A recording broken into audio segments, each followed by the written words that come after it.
In diesem Video zeige ich dir, wie du eigene Hintergründe mit Aquarell für deine Wallpaper erstellst.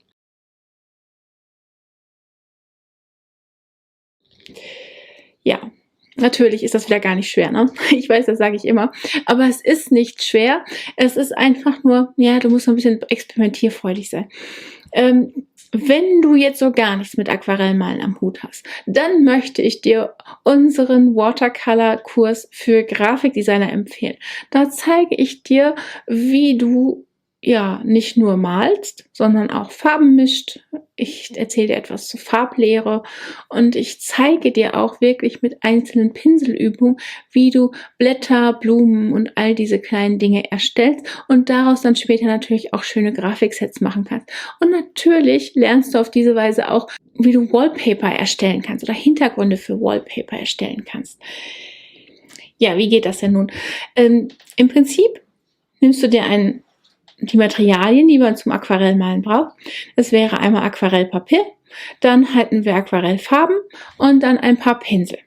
Jetzt eines vorweg, bitte nicht in den nächsten 1-Euro-Laden gehen und dir günstige Aquarellfarben, günstiges Papier und noch günstigere Pinsel kaufen. Es passiert dann Folgendes. Das Papier muss Wasser tragen können. Das tut das ganz günstige meistens nicht, weil es keine 300 Gramm pro Quadratmeter hat. Dann kommen die Farben, die sehr wässerig sind und mehr an den Wasserfarbkasten aus der Schule erinnern als an Aquarellfarben. Und dann kommen noch die günstigen Pinsel, die dann wiederum dazu führen, wenn du damit malst, dass du Pinselhaare verlierst. Ganz fatale Sache, ne? Weil man kriegt die gar nicht mehr so richtig raus. Besser, du kaufst dir einmal einen richtige Aquarellfarben von Winsor & Newton, von Schminke. Ich verlinke das hier in der Infobox. Und auch ein Pinselset. Wenn du das alles nicht möchtest und wenn du gar keine Lust hast, so viel Geld zu investieren, so viel in Anführungsstrichen, dann kann ich dir noch empfehlen, dass du dein iPad benutzt. Mit dem Apple Pencil, ja. Ich weiß, das ist natürlich alles andere als kostengünstig, aber das Gute an dem iPad ist, du kannst damit natürlich noch viele andere Sachen machen. Und auf dem iPad kannst du Procreate nutzen und du kannst dir für Procreate verschiedene Pinselsets kaufen und eines davon darf auch ein Watercolor-Pinselset sein. Ich verlinke das jetzt wieder in der Infobox, wenn du lieber das machen möchtest und kannst da deine Bilder erstellen. Und genau das werden wir jetzt tun. Wir gehen jetzt einmal ans iPad und ich zeige dir, wie du, ja, einfach mit ein paar Aquarellpinseln deine Hintergründe auf dem iPad erstellen kannst. So ganz ohne Pinsel und Farbe. Wir erstellen jetzt einmal gemeinsam diese Wallpaper, die du hier sehen kannst, auf meinem iPad. Und ich habe die in Procreate erstellt. Wenn du Procreate öffnest, dann hast du eine Galerie. Und ich habe jetzt eine Untergalerie sozusagen, also hier sind schon einige Sachen in meinem Ordner. Und hier erstelle ich jetzt eine neue Wallpaper. Also klicke ich hier oben rechts auf das Pluszeichen und du siehst, hier sind schon ganz viele vorgegebene Leinwände. Und ich kann mir jetzt hier die iPhone Wallpaper aussuchen und ich nehme das, was 1080 x 1920 groß ist, weil dann ist es natürlich schmal und lang. Und deswegen klicke ich da mal drauf und du siehst jetzt hier die Wallpaper. Jetzt habe ich hier eine Farbpalette erstellt. Die siehst du hier oben. Und du kannst dir die gerne runterladen. Ich verlinke die hier unterm Video und kannst das genauso erstellen wie ich. Ich beginne jetzt einmal hier mit diesem Beige-Ton. Ich klicke da einfach drauf. Und wenn ich das mache, erscheint hier oben rechts in der Ecke meine Farbe. Jetzt gehe ich hier raus und nehme diesen Kreis und ziehe den einfach hier auf meine Wallpaper. Wenn ich das getan habe, habe ich meinen Hintergrund eingefärbt und wenn ich hier mal die Ebenen öffne, dann kannst du sehen, ich habe hier einen Hintergrund und dann habe ich hier Ebene 1 und was ich jetzt möchte, ist natürlich eine Ebene 2. Ich versuche alles so getrennt wie möglich zu halten. Auf diese Weise kann ich immer einzelne Ebenen ausstellen, wenn sie mir nicht gefallen oder eben auch wieder anstellen. Das ist dann kein Problem. Ja, und ich habe mir jetzt hier Pinsel von der Lisa Glans ausgesucht. Du kannst natürlich ganz andere Pinsel nehmen, das bleibt dir überlassen. Das ist auch völlig egal. Ich nehme jetzt einmal ein Watercolor Brush Set sozusagen, das heißt hier LG Aquarel. Also Aquarel ist der Name des Sets, das sie erstellt hat. Und wenn ich jetzt hier mal runter scrolle, dann suche ich jetzt meinen Pinsel, um zu sehen, was es hier alles so Schönes gibt. Und mein Pinsel, der sollte jetzt Subtle Irregular Splashes heißen. Den muss ich jetzt hier einmal suchen. Und wenn ich einmal da drauf klicke, dann ist der blau unterlegt und ich habe ihn ausgewählt. Du siehst, wenn ich das mache, auf der linken Seite oben passt sich auch immer gleich der Pinselgröße an. Das kann ich aber auch noch ganz individuell ändern. Ich habe das jetzt einmal zugemacht und suche mir jetzt hier eine neue Farbe aus. Ich mache jetzt hier so ein hell, fast weiß. Klick da drauf, dann ist das hier oben weiß. Schließe meine Farbpaletten und dann klicke ich hier einmal rein.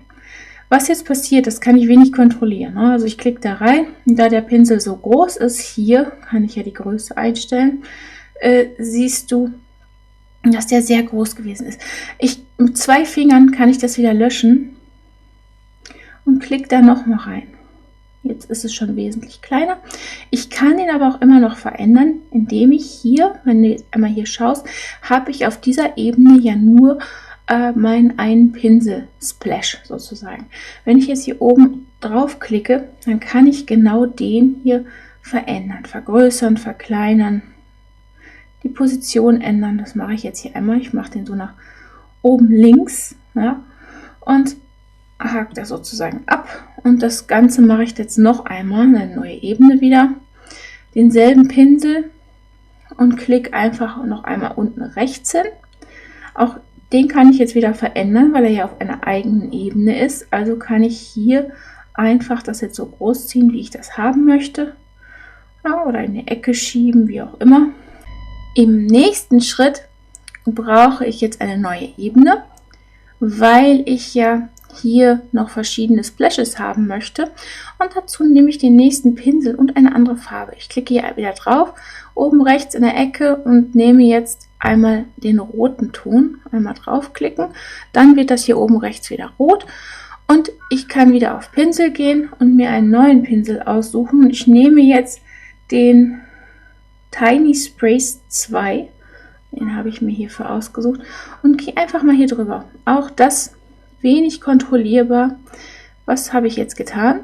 Ich habe eine zweite Ebene gemacht, Ebene 4 sozusagen.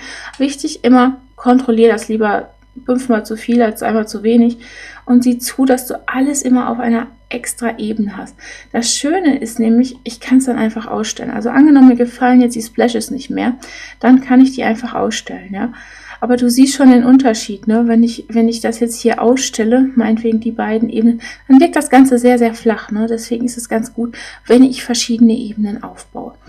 Ja, und wenn mir das jetzt komplett nicht gefällt, kann ich auch einfach alles löschen, indem ich die Ebene nach links schiebe und dann auf Löschen klicke. Ich kann natürlich eine neue machen, werde ich jetzt auch tun. Und fange hier nochmal von vorne an, ne? Also ich gehe wieder hier rein und ja, mit meinem Tiny Sprays 2 male ich jetzt hier nochmal rein und male hier wieder irgendwelche kleinen Splashes hin. Ja, ich versuche es jetzt mal. Ja, kontrolliert ist so eine Sache, ne? Also nein, funktioniert nicht so richtig. Ein bisschen kann man es kontrollieren. Gut, die habe ich jetzt auch. Und dann werde ich noch einmal die LG Instant Artist Pinsel nehmen. Und zwar in dem Fall Pattern Botanical. Das sind so kleine Blätter. Und damit werde ich hier auch nochmal drüber gehen. Also gehe ich wieder hier auf meine Ebenenpalette. Klick nochmal ein Plus, weil ich hier noch eine Ebene brauche, nämlich die Ebene für die Blätter. Und ja, das kann ich jetzt hier einfach so reingehen und ein paar Blätter malen. Das gefällt mir jetzt nicht so, also versuche ich sie nochmal hier oben und vielleicht hier nochmal ein paar und hier. Ja. So, das Problem, was ich jetzt habe, ich gehe mal hier rein, dann kannst du es genau sehen. manche Blätter sind nur angerissen sozusagen. Also hier zum Beispiel, ne, da müsste ich noch ein bisschen weiter malen, bis die richtig werden. Ich mache jetzt mit 2 Fingern, tippe ich einmal drauf, um das wieder rauszumachen, weil ich möchte dir was ganz anderes zeigen, nämlich wie du das wegradieren kannst. Dafür gehe ich hier oben auf mein Radiergummi und radiere einfach hier diese Ecken weg. Das macht das Ganze ein bisschen lebendiger, ne? Also es ist dann nicht mehr so abgehackt, ja, und dass ich hier ganz sicher dieselben Blätter habe, sondern es ist ein bisschen, ja, dynamischer dann einfach. Also nehme ich hier ein bisschen was raus. Kann ich hier völlig frei entscheiden, was ich hier raus haben möchte oder auch vielleicht auch nur einen Teil raus haben möchte. Das bleibt natürlich alles dir überlassen, ne? Du bist ja der Künstler hier. Also schauen wir mal. Hier ist auch etwas nur angerissen. Ja, hier siehst du, ist ein Blatt. Da nehme ich nur das Blatt raus.